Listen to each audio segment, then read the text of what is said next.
That is, your life, liberty, property cannot be taken from you unless you're convicted of a crime.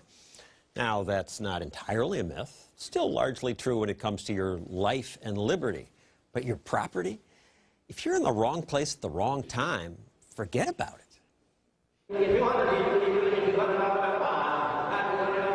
Ever gone to a police auction or one of those government surplus auctions? We consumer reporters always tell people, correctly, that these are great places to find a bargain. Plenty of good deals here. People can buy bikes for $10, cars for less than $500. From flat-screen TVs to Rolex watches to over 20 boats. You name it, they've got it. But where did they get it? Some is abandoned property or property taken from someone convicted of a crime. But some of it I would just call loot that the cops grab.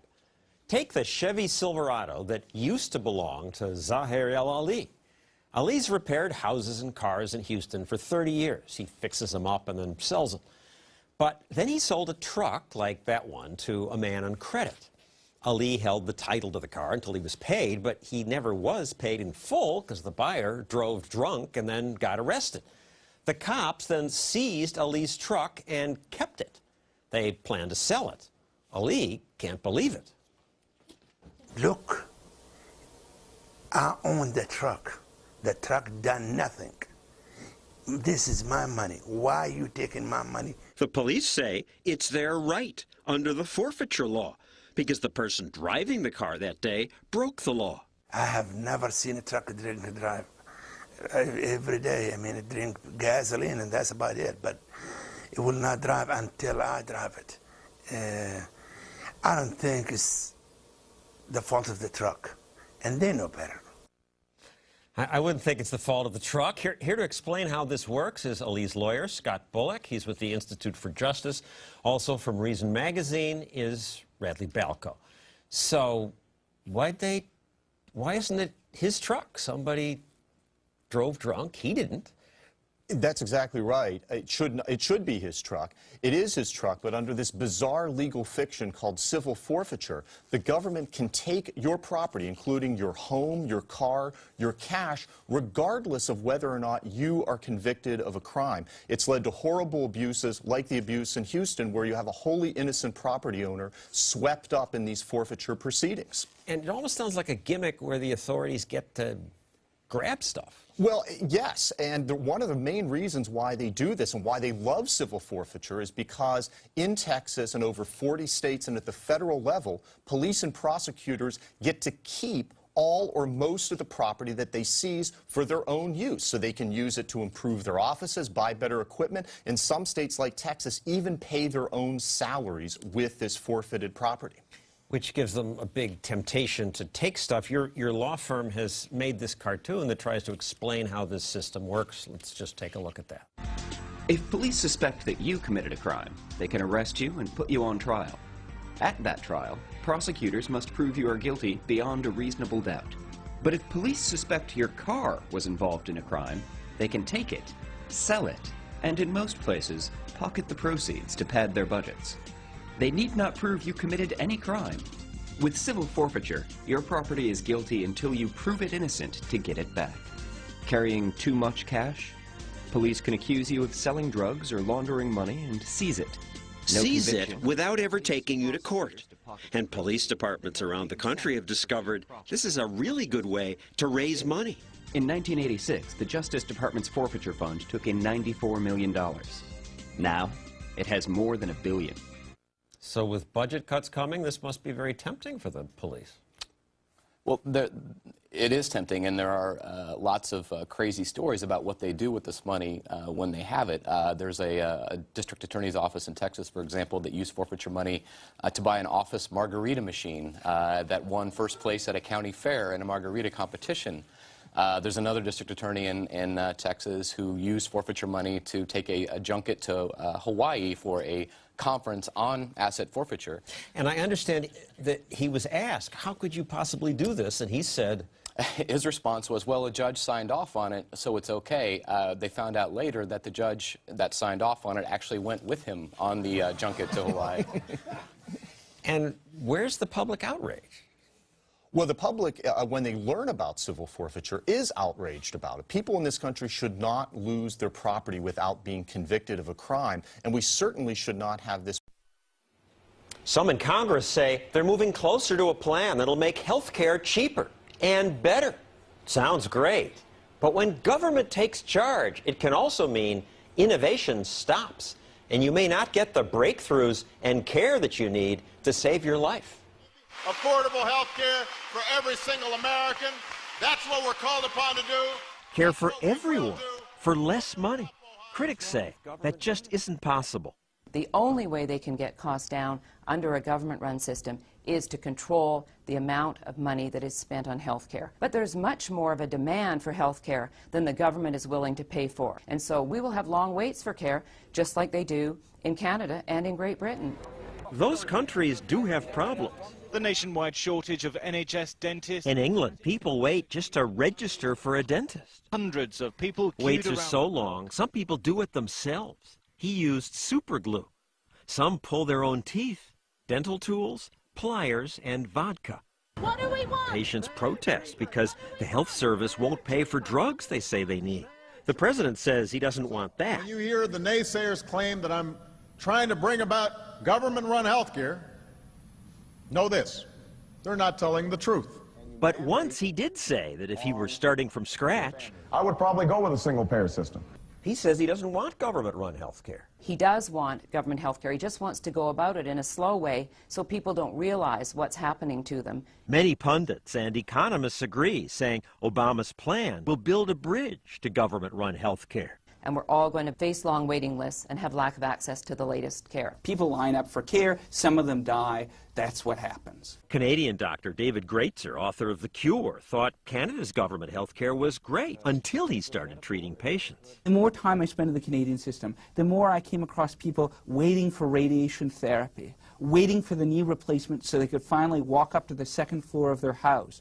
People wait in line. You want to see your neurologist because of your stress headache? No problem. You just have to wait 6 months. You want an MRI? No problem. Free as the air. You just got to wait 6 months. But Canadian doctors told us their system is cracking. Hi, Mr. Bell? Yeah. I'm Dr. Latowski. This man had a heart attack. What did they tell you about when an ICU bed might become available? They're waiting for the chance that somebody may be transferred so that I can get that spot. In America, people wait at emergency rooms too, but in Canada, if you're sick enough to be admitted, you'll wait an average 23 hours.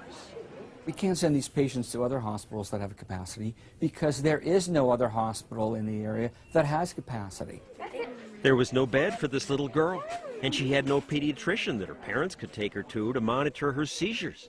In fact, 1.7 million Canadians say they can't get a family doctor. Some towns, like this one outside Toronto, hold a lottery. Once a month, the town clerk gets this box out of the closet. Inside are names of everyone who wants a family doctor. She pulls out 4 slips and then calls the lucky winner. Just want to let you know that your name has been drawn for Dr. Keel's patient list. Oh, you're quite welcome. Others in town must wait. We can arrange that. Businessman Rick Baker makes money from Canadian rationing. People stuck on waiting lists, like Shirley Healy, pay him to get them to America for treatment. Healy had a blocked artery that kept her from digesting her food. She was starving to death. She had lost 50 pounds. She hired Rick to help her get to this hospital in Washington State, where she saw an American doctor. The doctor said that I would have only had a very few weeks to live. Yet the Canadian government calls her surgery elective. The only thing elective about this surgery was I elected to live. When this Canadian woman was about to give birth to quadruplets, she was told, sorry, all the neonatal units are too crowded. She had to fly to Montana. Actress Natasha Richardson is said to be in critical condition. After Natasha Richardson fell while skiing outside Montreal, she needed a high-tech trauma center. But there wasn't one within hundreds of miles. And there were no medevac helicopters to take her to one.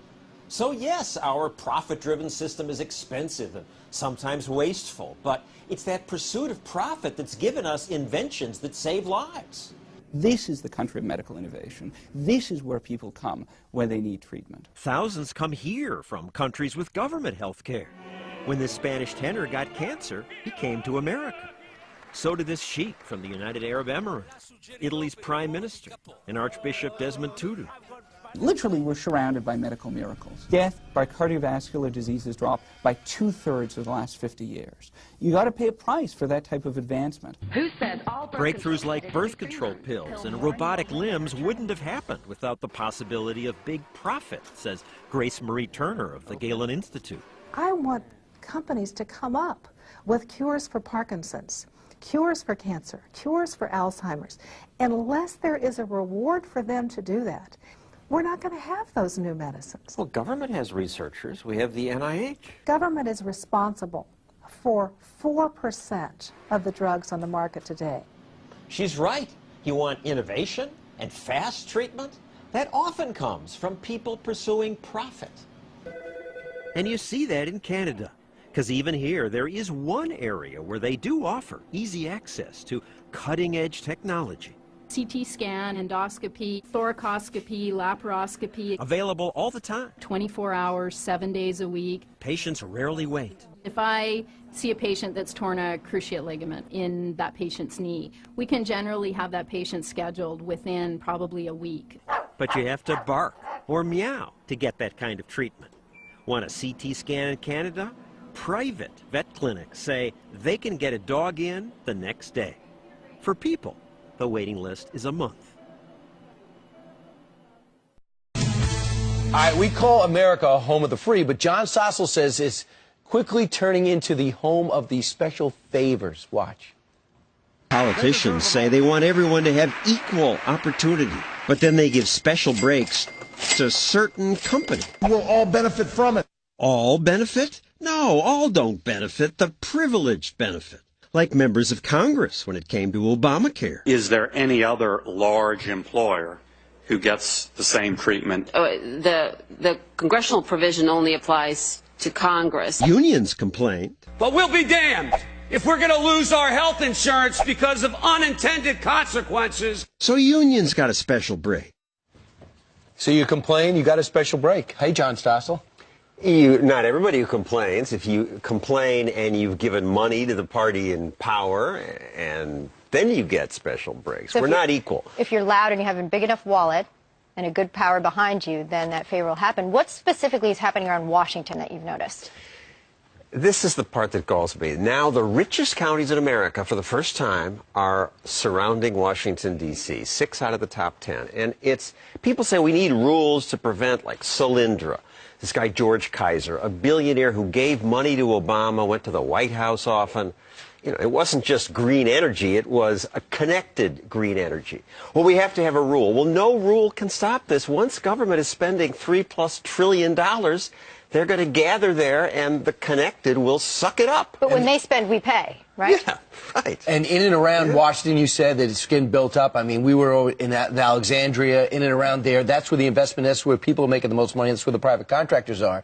But what's most interesting is this president in particular keeps on harping on the fact that we got to level the playing field. You know, the rich have had it too good for too long. But in reality, they've taken a lot of that money, and they have not leveled the playing field. They've picked favorites. I mean, suddenly Al Gore has $200 million. When he was vice president, he was selling cows for $6,000. Right. After he left off, is he so brilliant? No, it's connections. It's privilege. What about Hollywood? How do they factor I don't into mind this it. It's equation? true. You have Drew Barrymore. You have the Sheen family. Sure. But at least we volunteer to give the money. With government, we're forced to give the money. Will Smith puts his kids in movies. That's nepotism. So what? The family's together, and nobody has to go to a Will Smith movie. Right. But that's another form of privilege. All right, are you guys going to be going over that tonight on your show? We are. All kinds of special privilege. You do so good in front of those live audiences. We're going to do one of those next week. All right, sounds I good. love those, John. All right, John. We're going to watch Stossel on Thursday night on the Fox Business Network. Great. All right, thanks. Stossel Matter segment tonight. Last week on his Fox Business Channel program, our pal John addressed equality in America. All animals are equal. Orwell was writing about communism, but the principles apply to America today. government central planning hurts everyone a little, but rewards people with connections. Outwardly, Animal Farm appeared prosperous, but the animals themselves were no better off, with the exception of the pigs. The pigs in Animal Farm were the political leaders, and over time, they prospered at the other animals' expense. Their slogan, at least, was more honest than what our politicians say.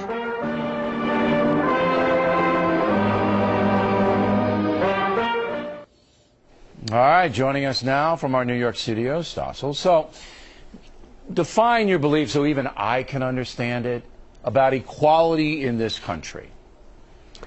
That we ought to be equal under the law, but otherwise we're not going to be equal. And when government tries to make us equal, it is like the George Orwell story. The politically connected become more equal than others. All right, let's walk through this. What'd your father do for a living?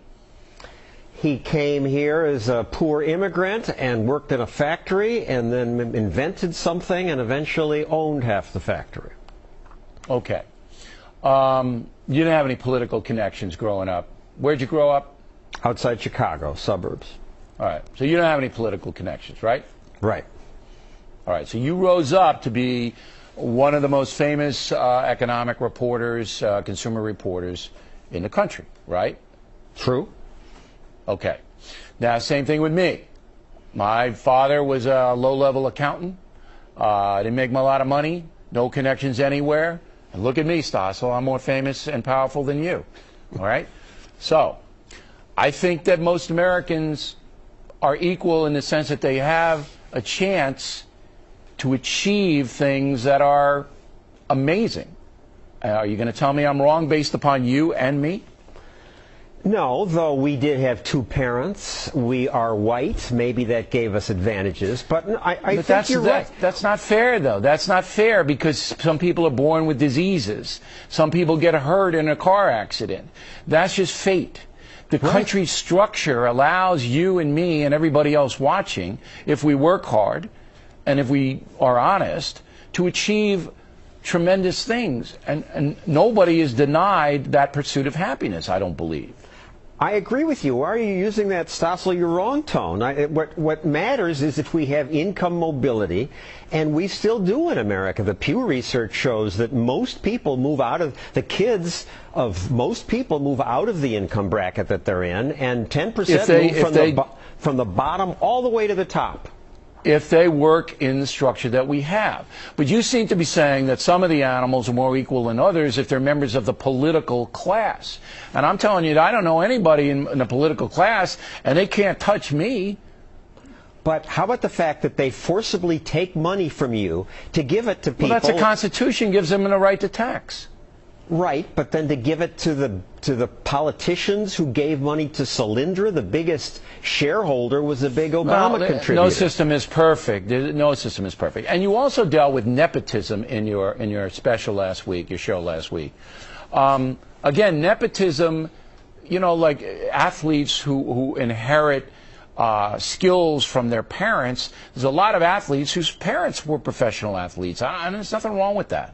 I agree, and nothing wrong with Will Smith putting his own son in his movies because nobody forces us to go to those movies. That's right. So, I mean, parents are going to try to give their children opportunities at every level. Some can't, but if I can give my children opportunities, I'm going to do it, and I don't think there's anything wrong with that. But that's just the luck of the draw. What's wrong is when government takes our money by force and gives it to the politically connected. That's evil. Okay, but that's corruption. I don't think that's built into the fabric of this country. When they spend $3 trillion, they're going to do that. Some of the money's going to their friends. All right. John Stossel, everybody. Why would the company get away with charging so much more so suddenly? Because it has no real competition.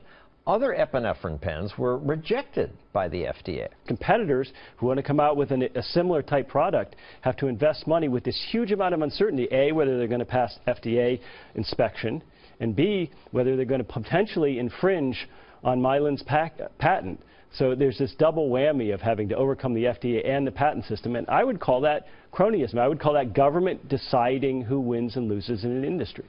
And it's an invitation for sleazy dealings, for the company to, instead of focusing on making a superior product, to focus on making friends in Washington. And we'll never know what happened with the EpiPen, why the competitors were pushed out, but it's interesting that the CEO of the company, who paid herself $19 million, is the daughter of a U.S. senator.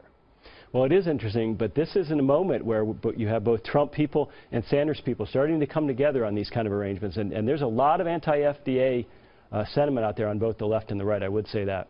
But nobody wants to get rid of the FDA. They're just saying let more competition happen. John, I want to get rid of the FDA. Well, I want to get rid of the FDA, but none of these politicians are willing to go that far, are they?